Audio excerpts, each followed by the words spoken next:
Hello दोस्तों, इस series के एपिसोड 4 के एक्सप्लेनेशन में आपका स्वागत है। अगर आपने इस सीरीज के पहले के एपिसोड्स का रिकैप नहीं देखा तो उसका लिंक आपको डिस्क्रिप्शन में मिल जाएगा। एपिसोड 4 द ग्रेट वेव की कहानी क्वीन मिरियल के साथ शुरू होती है और वो न्यूमेनॉर में जन्मे बच्चों को देखती है और उनके उज्जवल भविष्य की कामना कर रही होती है। तभी वहाँ लगे सफ़ेद पेड़ के पत्ते टूटकर मिरियल की तरफ उड़ते हैं, जो एक बुरे संकेत को दर्शाता है। और वो आगे जाके देखती है तो उससे उसके राज को तबाह करते हुए और उसकी ओर आती हुई एक वेव दिखाई देती है। और फिर अचानक से उसकी नींद खुल जाती है और इस सपने को देख के वह काफ़ी डर जाती है। फिर हमें क्वीन के सलाहकार फेराजॉन को अपने बेटे कैमन से कुछ बातें करते हुए दिखाया जाता है और फेराजॉन को कैमन के जरिए पता चलता है कि उनके राज्य में कुछ लोग बगावत पर उतर आए हैं, जहां तैमर नाम का वर्कर वहां इकट्ठा सभी लोगों में एल्फ के प्रति रिवॉल्यूशन ला रहा होता है। वो लोगों से कहता है कि पहले एल्फ हमारे द्वीप पर आएंगे और उसके बाद हमारे व्यापार पर कब्जा कर लेंगे। ऐसी ही कई बातें लोगों के बीच में लाकर वो क्वीन के प्रति बगावत का माहौल बना रहा होता है।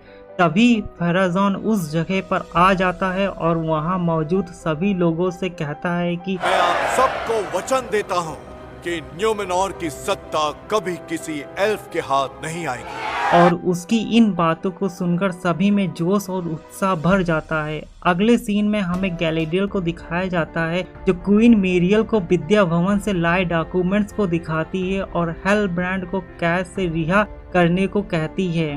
गैलेडियल क्वीन को बताती है कि न्यूमेनॉर और एल्व्स की सेना को फिर से संगठित करके जंग छेड़ी जाए, दक्षिण भूमि की रक्षा की जाए, इससे पहले कि साउरन उस भूमि पर कब्जा कर ले। लेकिन क्वीन गैलेडियल की इन बातों को नहीं सुनती है और उससे कहती है कि राजा हो या रंक, उस दक्षिणवासी को सजा मिलकर रहेगी। मुलाकात का वक्त खत्म। और इसी बात को कहकर जब वो वहाँ से जाने लगती है, तभी गैलेडियल क्वीन से उसके पिता से मिलने और अपनी बात को उनके सामने रखने को कहती है।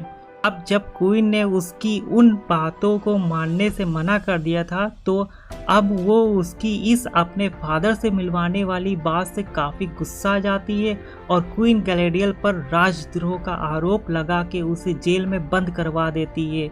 अगले सीन में हमें इसिल्ड्यूर और उसके दोस्तों को सी ट्रायल की परीक्षा को पूरा करते हुए दिखाया जाता है। तभी इसिल्ड्यूर को अपने भाई की फुसफुसाहट सी आवाज़ सुनाई देती है, जिसके कारण उसके हाथों से रस्सी छूट जाती है और सेल मास्टर इसिल्ड्यूर के साथ साथ उसके दोस्तों को भी सी ट्रायल से बर्खास्त कर देता है। अब जब इसिल्ड्यूर के दोस्त वेलेंडिल का समुद्री योद्धा बनने का सपना उसके कारण टूट गया, इसलिए वो उसे काफ़ी बुरा भला कहता है और उसे अपनी नज़रों से दूर जाने को कह देता है। अगले सीन में हमें एरोंडिल को दिखाया जाता है, जो ऑर्क के जरिए दोबारा पकड़ा जाता है। तभी वहाँ एडार आता है और एरोंडिल के पास पड़े एक घायल ऑर्क को मार के दर्द से मुक्त कर देता है। और फिर एडार एरोंडिल के नजदीक में आकर कहता है कि उन इंसानों के पास जाओ जिन्होंने पुरानी रक्षा मीनार में शरण ली है, उन्हें मेरा संदेश दो। अब हमें उन गांव वालों को दिखाया जाता है जो अपने गांव को छोड़ के एल्व्स की मीनार में पहुंच चुके थे और वेलड्रैक ब्राउनिंग को बताता है कि उसके पास अनाज की कमी है, वो सबका पेट नहीं भर सकता। तभी वहाँ थियो कहता है कि उन्हें अनाज मिल सकता है वेलड्रैक के तहखाने से, बस किसी को गांव जाकर उस अनाज को लाना होगा। और इस काम को करने के लिए थियो खुद तैयार हो जाता है। तभी थियो की मॉम उसे मना करते हुए कहती है, पहले हम पहाड़ियों में शिकार ढूंढेंगे, बुलाओ शिकारियों को, कम से कम जिंदा तो रहेंगे, जो मिले उसके लिए शुक्र मनाना सीखो। इधर थियो अपने दोस्त रोवेन के साथ अनाज को लेने के लिए अपने गांव में आ जाता है। उन्हें अनाज मिल जाता है और वो उस अनाज को लेकर वापस आते हैं। तभी थियो को शराब खाना दिखाई देता है और उसे लगता है कि शायद उसे अंदर कुछ और अनाज की बोरियां मिल सकती हैं। इसके लिए वो उस शराब खाने के अंदर आ जाता है और एक जगह पर पड़े गेहूं को बटोर रहा होता है। तभी वहाँ अंधेरा होने लगता है। रोवन समय रहते ही वहाँ से निकल जाता है और एक और थियो पर हमला कर देता है। तभी थियो उस तिलस्मी टुकड़े को अपने हाथ में चुभोता है और उसका ब्लड उस पर लगने के कारण उसमें से आग निकलती है और वो और को चकमा देकर बाहर एक कुएं में छिप जाता है। और यहाँ पर हमें पता चलता है कि और को जिस चीज की तलाश थी वो एक तिलस्मी टुकड़ा है जो थियो के पास है। अगले सीन में हमें कैलेबिम्बोर के टावर के कंस्ट्रक्शन को दिखाया जाता है, जिसको एल्फ और ड्वार्फ्स दोनों मिलकर कंस्ट्रक्ट कर रहे होते हैं। कैलेबिम्बोर को लगता है कि एलरॉड का दोस्त ड्यूरिन उनसे कुछ छिपा रहा है, इसलिए एलरॉड ये कंफर्म करने के लिए ड्यूरिन के घर जाता है। तो उसे डिशा के जरिए पता चलता है कि ड्यूरिन श्वेत रत्नों की खुदाई करने गया है, मगर वो देखता है तो उसे ड्यूरिन का हथौड़ा वहीं दिखाई देता है और डिशा ड्यूरिन के लिए उसका पसंदीदा खाना बना रही होती है, जबकि उसे खदान से लौटने में 2 दिन लग जाएंगे। और एलरॉड को ड्यूरिन की ये श्वेत रत्नों की खुदाई वाली बात दिशा से सुनकर उस पर शक होने लगता है। तभी दिशा उसे कहती है कि ड्यूरिन कुल्हाड़ी नहीं ले गया क्योंकि श्वेत रत्न खुदाई से नहीं मिलता बल्कि उसे ढूंढकर अलग किया जाता है। मैं उसका पसंदीदा खाना बना रही हूँ क्योंकि इसे पकाने में वक्त लगता है और तब तक वो आ जाएगा। सीबी बाहरी को वहाँ से लौटने में कई दिन लग जाएंगे जैसे कि तुम, पर मेरे पति जैसा फुर्तीला बना श्वेत रत्नों की खदान से कुछ ही घंटों में वापस आ सकता है। तुम्हारे मन में कोई और सवाल बचा है तो वो भी पूछ लो। अब एलरॉड को डिशा और ड्यूरिन की जासूसी करने पर मिरमेयर के नीचे एक पुरानी खदान है में पता चलता है और फिर उस गुफा को देखने के लिए वो वहाँ पहुँच जाता है। तभी वहाँ ड्यूरिन आ जाता है और उसे लगता है कि किंग गिल गैलेट ने एलरॉड को उसकी प्रॉपर्टी को हथियाने के लिए वहाँ भेजा है। इसके लिए वो उसे वहाँ से निकल जाने को कहता है। तभी एलरॉड उसे कहता है कि उस गुफा में जो भी है मुझे उसमें कोई दिलचस्पी नहीं, मुझे तुम्हारी परवाह है और हमारी दोस्ती की। तभी ड्यूरिन उसे कहता है कि तुम्हें कसम लेनी होगी, इन पर्वतों की कसम लो कि जो कुछ मैं तुम्हें आज बताने वाला हूँ उसका जिक्र तुम किसी भी जिंदा शख्स के सामने नहीं करोगे। क्या तुम शपथ लेते हो एलरॉन्ड? फिर एलरॉड शपथ लेते हुए कहता है कि मैं अपने मरहूम पिता की शपथ लेता हूँ, समुद्री योद्धा एरेंडिल की। तुम जो भी राज बताओगे वो सिर्फ मुझ तक रहेगा। अब ड्यूरिन उसे सोने की खदाई में मिले एक चमकीले पत्थर को दिखाता है जो लोहे से भी सख्त और रेशम से भी हल्का था। ड्यूरिन एलरॉड को वो पत्थर दोस्ती की एक निशानी के तौर पर दे देता है। अब अगले सीन में गैलेडियल को दिखाया जाता है जो क्वीन मेरियल से उनके फादर से बात करने की जिद के कारण जेल में बंद होती है। तभी वहाँ फेराजॉन आ जाता है और गैलेडियल से कहता है कि क्वीन मेरियल के कहने पर तुम्हें कैद से आज़ाद किया जाता है और आज रात तुम्हें मिडिल अर्थ सही सलामत पहुँचा दिया जाएगा। लेकिन गैलेडियल के मन में कुछ और ही था। वो वहाँ उसे ले जाने आए गार्ड्स को जेल में बंद करके वहाँ से भागकर सीधे मेरियल के फादर के कमरे में पहुँचती है और वो देखती है तो उसे महाराज काफ़ी बीमार दिखाई देते हैं और वहाँ क्वीन मेरियल भी मौजूद होती है। मेरियल गैलेडियल से कहती है कि तुम्हें मिडिल अर्थ पहुँचाने के लिए बाहर एक जहाज खड़ा है, लेकिन गैलेडियल मेरियल से कहती है कि आपको नहीं लगता कि हमें दोस्ती कर लेनी चाहिए? आपके पिता और एल्व्स के बीच अच्छा रिश्ता था, तो आपका क्यों नहीं है? ऐसा क्या हो गया, बताइए ना।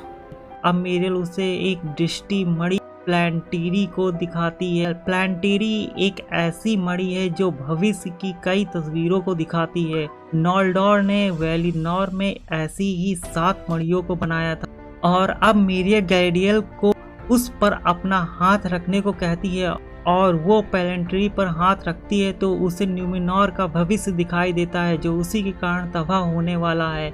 लेकिन गैलेडियल मेरियल से एल्फ के साथ फिर से दोस्ती करने और जंग में एल्फ का साथ देने को कहती है, मगर मेरियल अपने राज्य को खतरे में नहीं डालना चाहती थी, इसलिए वो एल्फ का साथ देने से मना कर देती है। अब अगले सीन में थियो ऑर्क से बचकर वहां से निकलने की कोशिश करते हुए दिखाया जाता है। तभी उसे एक ऑर्क पकड़ लेता है और उससे वो तिलस्मी टुकड़ा मांगता है। इसके लिए वो थियो का हाथ काटने ही वाला होता है।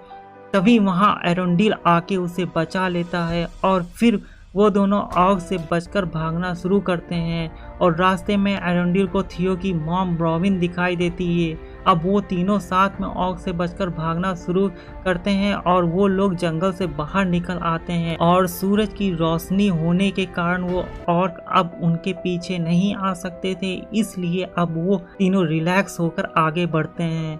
अगले सीन में डिशा और उसके काफी लोगों को एक प्रार्थना करते हुए दिखाया जाता है और अब वो प्रार्थना पूरी कर लेती है तो एल्रोड डिशा से उस प्रेयर के बारे में पूछता है तो वो बताती है कि ये इन चट्टानों से गुजारिश थी कि वो उन बौने मजदूरों की जान बख्शकर उन्हें वापस लौटा दें।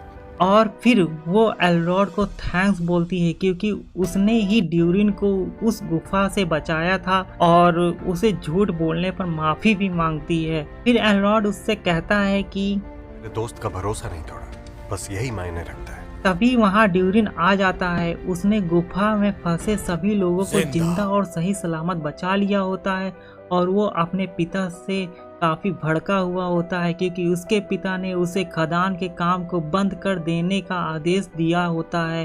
अब एल्रोड ड्यूरिन को बताता है कि उसके पिता वेलिनोर गए थे और उन्होंने वेलार के देवताओं को मॉर्गॉथ से लड़ने के लिए मनाया था, जिसमें देवता भी उन्हें देव मानते थे और लड़ाई के बाद वो उन्हीं के साथ रहते थे, जिसके बाद उसकी कभी भी अपने पिता से बात नहीं होती है। इसलिए वो ड्यूरिन से कहता है कि वो मेरी तारीफ करें या बुराई फर्क नहीं पड़ता, मुझे तो बस एक बार अपने पिता से बात करके ही वो खुशी मिल जाती जिसके लिए मैं तरसता हूँ। इसलिए तुम्हें जो वक्त मिला है उसे अपने पिता के साथ अच्छे से बिताओ। अब ड्यूरिन अपने पिता के पास आकर माफी मांगता है और ड्यूरिन के पिता उससे नाराज नहीं होते हैं, जिसमें ड्यूरिन को भी एक दिन राजा बनना होगा, तब वो इस बात को समझ जाएगा, ऐसा उसके पिता उससे बताते हैं। अब ड्यूरिन उन्हें बताता है कि एल्रोड उसे अपने राज्य लिंडन ले जाना चाहता है और अब ड्यूरिन के पिता को एल्रोड पर शक नहीं होता है। वहाँ एल्रोड को भेजकर किंग गैलेट का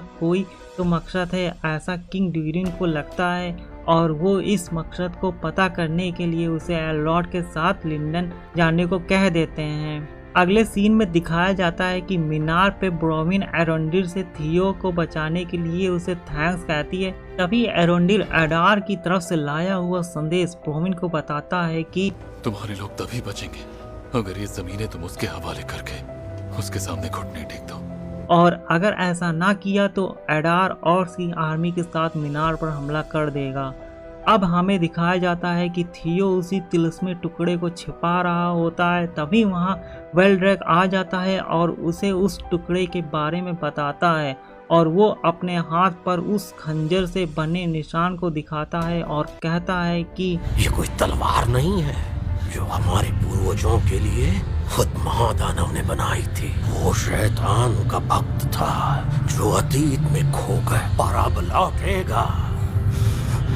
साउरॉन का नाम सुना? और फिर वो आगे होने वाली घटनाओं के लिए उसे अपनी ताकत को बचा के रखने को कहता है। दूसरी तरफ एक ऑर्क आकर एडार को बताता है कि उसे वो तिलिस्मी टुकड़ा मिल गया है और वो सुरक्षा मीनार में है। अब हमें गैलेडियल को दिखाया जाता है जिसे एक नाव के जरिए मिडिल अर्थ भेजा जा रहा होता है और क्वीन मीरियल उसे जाते हुए देख के अपने राज्य की ओर बढ़ती है। तभी उनके सफेद पेड़ की पत्तियां गिरने लगती हैं जो अच्छा संकेत नहीं होता।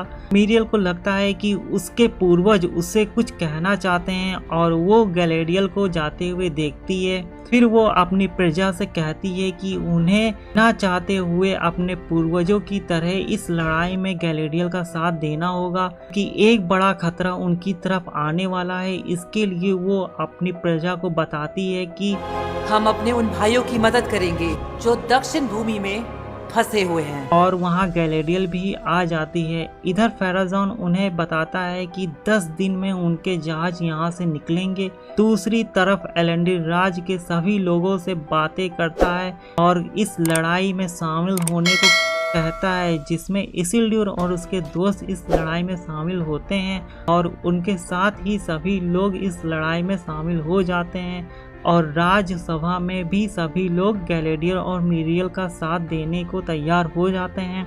और इसी के साथ ये एपिसोड 4 यहीं पर समाप्त हो जाता है। अगला एपिसोड 5 आ जाने के बाद मैं जल्द ही उसकी हिंदी एक्सप्लेनेशन आपके साथ शेयर करूंगा। जब तक के लिए आप मेरे इस वीडियो को लाइक, शेयर और कमेंट करके ज़रूर बताइए कि ये एक्सप्लेनेशन आपको कैसा लगा, और मेरी इस चैनल रिकैप बडी को सब्सक्राइब कर लो और साथ ही बेल आइकन को भी प्रेस कर देना। Thank you for watching.